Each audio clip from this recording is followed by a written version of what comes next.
I wonder what could possibly be in this inconspicuous cardboard box full of these black tubes and this satchel full of something that you can't see because the satchel is not open. This is actually a portable micology still air box that I got off of Amazon. Let me step back a little bit just to kind of give you the scale of how big this is going to be. I purchased this off of Amazon maybe about, 3 months ago, 4 months ago, something like that. And it wasn't all that expensive. I'll give you the link if you're interested in buying this. I bought it with the intent of using it to make like a review or something like that. And upon putting it together, while I was, doing everything on camera, I was putting it together and I realized that it wasn't going to actually fit on my other workbenches over here just because I have so much stuff above my workbenches and like on my workbenches that it just wouldn't fit on here. So I was like, oh shoot, what can I do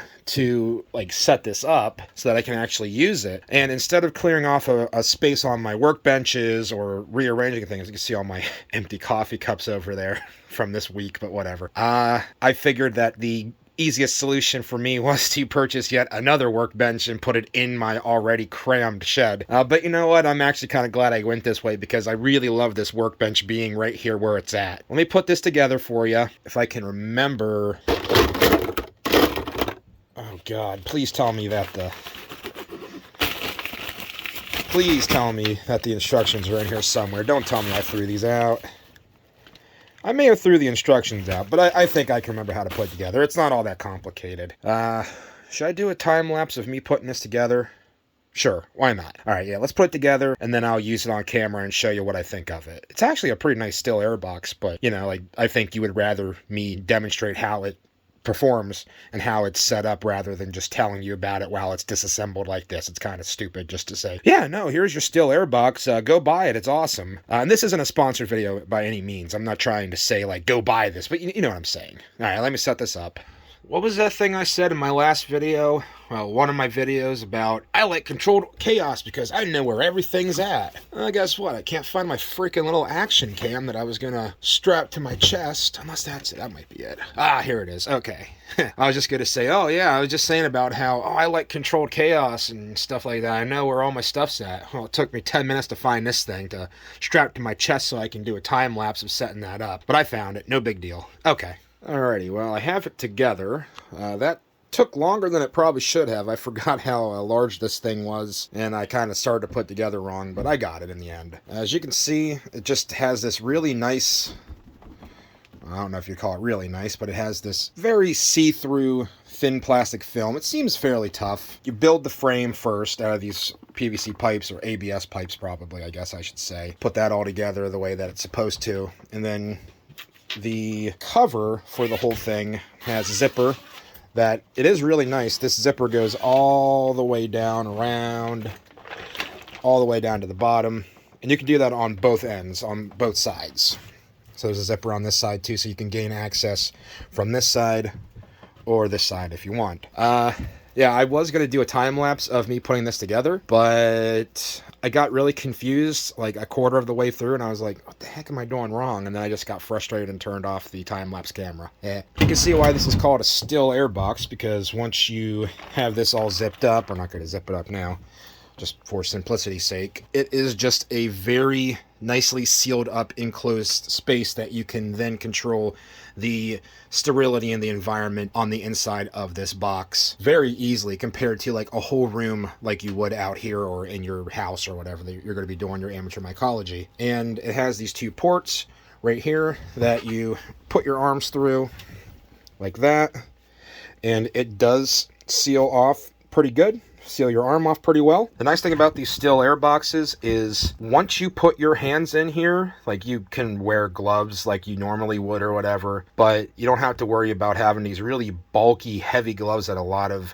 still air boxes would normally have. You just stick your arm in here and then you can choose what you want to wear on your arms. And that makes dexterity a lot easier for you to work doing like mushroom inoculation or petri dishes or whatever that you're going to be doing in this box. Let's do a couple culture slants just to demonstrate how nice this works.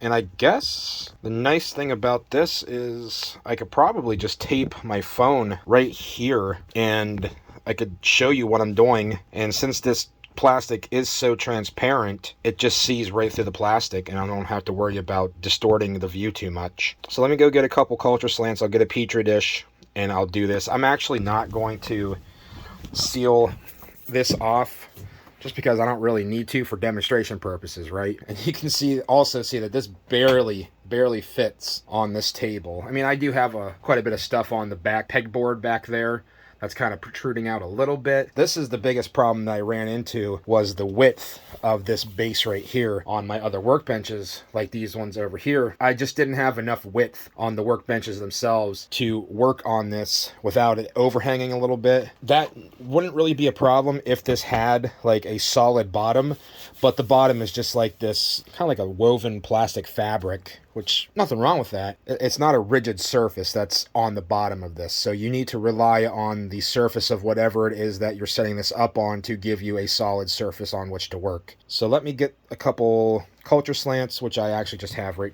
tucked in over here. I'll use those up just for demonstration purposes. And then we'll do those, talk about this a little bit, and then just kind of conclude the video. All right, so I got my stuff in here that I need in order to do my culture slant inoculations right here. I do recommend that if you're going to go this route of using a still air box, that before you do this, to clean the inside of the still air box with some alcohol, you know, just to make sure that everything is at least sanitized the best of your ability. My hands have been coated with alcohol and sanitized as well, so we should be good to go. I'm not all that worried about contamination in this video because this is just a demonstration of how this still air box works or doesn't work. And keep an eye out for a culture slant video here soon, because that is one video that I want to do here in the near future, for a heads up. Like, the only thing that I don't like about still air boxes is you obviously can't have a flame in here for flame sterilization,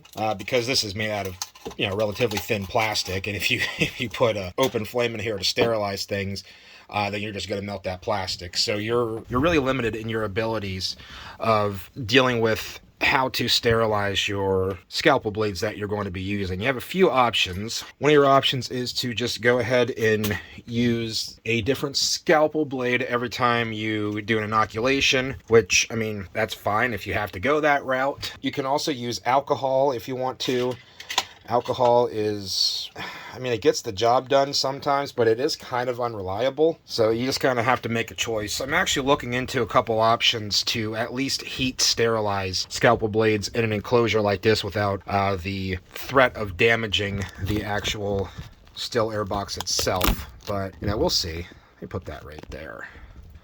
I think that's a better angle. It gives a little more access to stuff in here. Now, obviously, one really nice thing about a still air box like this one is that since you have this physical barrier of this thin plastic membrane between you and whatever it is you're doing, you don't really have to wear a mask or anything like that. So that's good. And honestly, I do really like how you just stick your hands in here and you don't have to worry too much about, like, some still air boxes, especially like glove boxes, they have the gloves built in, which can be nice, but typically the glove boxes that you get for this sort of thing, they use really heavy nitrile gloves or latex gloves, and it's just, you don't have the dexterity that you want whenever you're doing stuff like this. That's just kind of one of the trade-offs with a still air box, especially a glove box. Alrighty, so I'm going to move this a little closer to me. So now I can put the scalpel blade on here.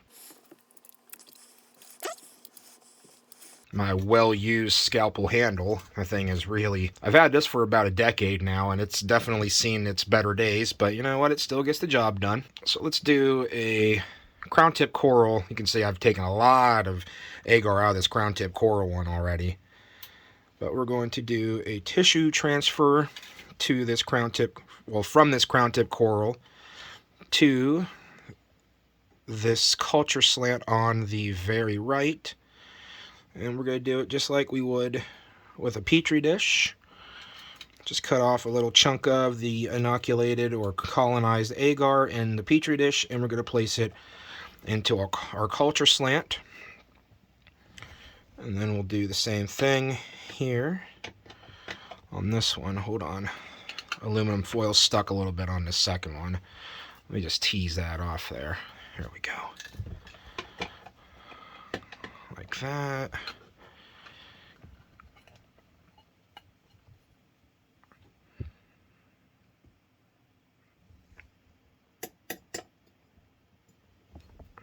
Okay. So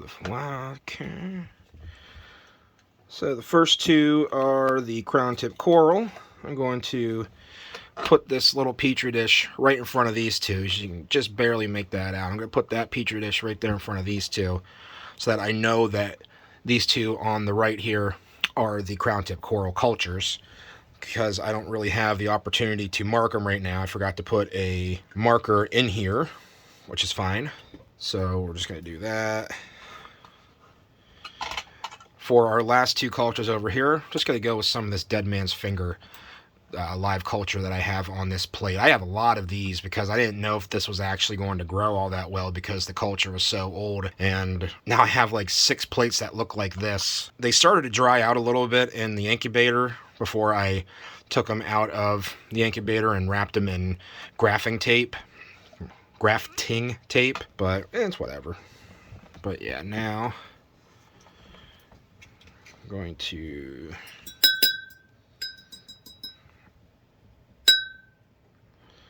do this, and then just like we did before, take a little sample of the tissue from this petri dish right here, take it out, place it into there,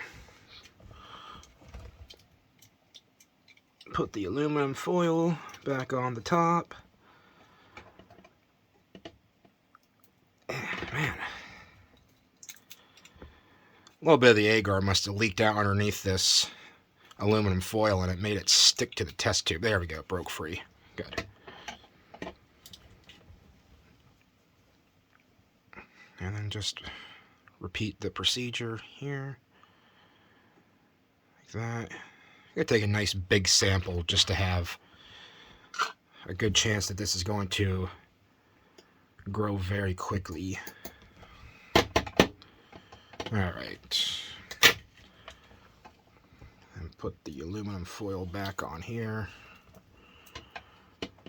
So now, those 4 are done. That's all there is to it. Compared to just working out in the open like I normally do whenever I do these videos, using this still air box, honestly, it's not really that much different. I'd say like 10 being the easiest since I'm working out in the open like normally whenever I do this. Compared to that, like this still air box, I'd say it's probably about an 8. The only thing is you do have to realize that you're going to be a little limited in your range of motion. And I'll show you why. Just because this thing holds onto your arm, so you have to either like know where all your stuff's going to be prior to or beforehand, or you have to shove your arm further into this little sleeve here so that you can get to what you need to get. But it's honestly not too bad. I don't really have that much of an issue with it, and I have pretty chubby arms, so this is no problem whatsoever for my arms. So I imagine it's probably going to not be much of a problem for a lot of other people. While we're at it, may as well. I'm gonna tape these tops off with some sports tape. Alrighty, do what we normally do here. Let me dip that in some alcohol. Do that. Flick off the alcohol.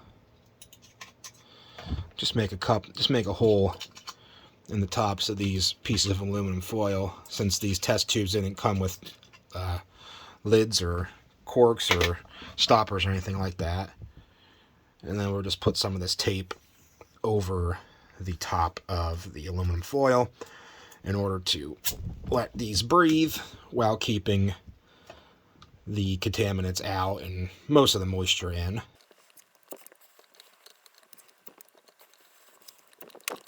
You do really get used to the range of motion and the kind of hindrance of working in a glove box like this one. Fairly quickly you catch on. It's not too bad. But what do I think about this still air box that I'm working in here? I honestly really like it. It's super, super convenient so that you don't have to like worry too much about the atmospheric contaminations that can come from little particulates that are in the air of a regular room or whatever. You can control the environment of this little still air box a lot easier than you can control the air quality of, say, like a bathroom or a kitchen or a bedroom or a basement or a shed like I'm doing out here. The only thing I don't like about it, which isn't really the end of the world, and I could easily remedy this, is the bottom. I don't really like this, just like plastic fiber or plastic fabric that they use for the bottom. That can be remedied by getting a piece of like plexiglass or something and cutting it to almost the same size as the bottom here, rounding off the edges so there's no sharp corners, and then you can use that to work on the bottom here. Or maybe doing that, maybe instead of like one big sheet that covers the whole bottom, maybe get like a big sheet and then cut that in half so that it folds up a little more compactly, so that once this is all said and done and is folded down, it's not taking up a humongous amount of real estate like this thing does whenever it's, you know, built and put together. But yeah, no, I do recommend a still air box like this one, or even making something similar to this on your own if you want, just so that you don't have to worry about contaminations as easily. But like I said, there are a few drawbacks where, in the case where you cannot really use a flame to sterilize your scalpel blades or your inoculation loops or your needles or whatever it is that you're going to be using for in here. That's the only real drawback that I see to having something like this. Other than that, this thing is really, really useful to have and really, really nice. And I do sometimes use this. I just haven't used it on camera yet. But I do sometimes use this occasionally whenever I'm dealing with like molds that I don't want to really open in my shed out here, in case like some of the spores can get out, and I don't really like. That's the thing about mold spores, is that they are so small and so light that it doesn't take much for a bunch of them, especially whenever they're concentrated onto a petri dish. It doesn't take much for them to become airborne and then just kind of go all over your shed or your whatever, your workplace that you're working in. And it takes a long time to get rid of them. Like, you can be dealing with contaminations for a long time if you're not careful with mold. But yeah, I definitely recommend something like this. You don't have to get this exact one. There's a lot of different things that you can get on Amazon or eBay, or all kinds of different websites sell something similar to this. But this is just the one that I found on Amazon whenever I searched micology still air box. And I'm like, I saw this one on there and I was like, yeah, well, I kind of like how it's sort of like a portable one that you can break down and then you can store it in a very relatively small and compact form, compared to having something that's purpose built, that's supposed to be like ready to go for a person like me who doesn't use a still air box all that often, and I don't really want to devote a lot of my work area to something like that, because like I said, I do most of my work out in the open just because that's how I prefer to do it. If you're thinking about getting into amateur mycology and you don't really want to worry too much about contaminations, and you don't feel like going to all the trouble of making sure that the area that you're working in is clean, especially the air of that area, a still air box like this could be a really, really nice thing to have. Are they absolutely necessary? No, I don't think that they're absolutely necessary if you're careful, but they do help a lot in some circumstances. And for some people, this could be the best chance that they have of getting successful tissue culture samples and successful inoculations and just successful amateur mycology results, I guess is the best way to say it. And I can't remember exactly how much this thing was. I think it was under $40. I think it was like $35 or something like that. But I'll tell you the exact price that I paid for it whenever I actually look it up on my Amazon account. But yeah, no, I would definitely recommend something like this. It doesn't have to be this exact one, but this is a really nice thing to have. And then once you're done doing what you need to do, take it apart, put it in a little box, well, kind of small box, and then you can just kind of stash that away for future use out of the way. You don't have to worry about damaging the plastic. Oh, that is one thing that I did want to mention about this box, this still air box. I don't know if it's like that for every one of these, but you do want to be a little careful because it's plastic, so it's going to be very easy to accidentally like push a scalpel blade or push a needle or even like push pegs from pegboard or something like that through it if you're not being careful. So yeah, I just wanted to like throw that in there. But for all intents and purposes, this is a really good asset to have in your amateur mycology lab. So there it is. Portable still airbox review and demonstration. Well, quick demonstration. All right. I'll see you guys later. Bye-bye.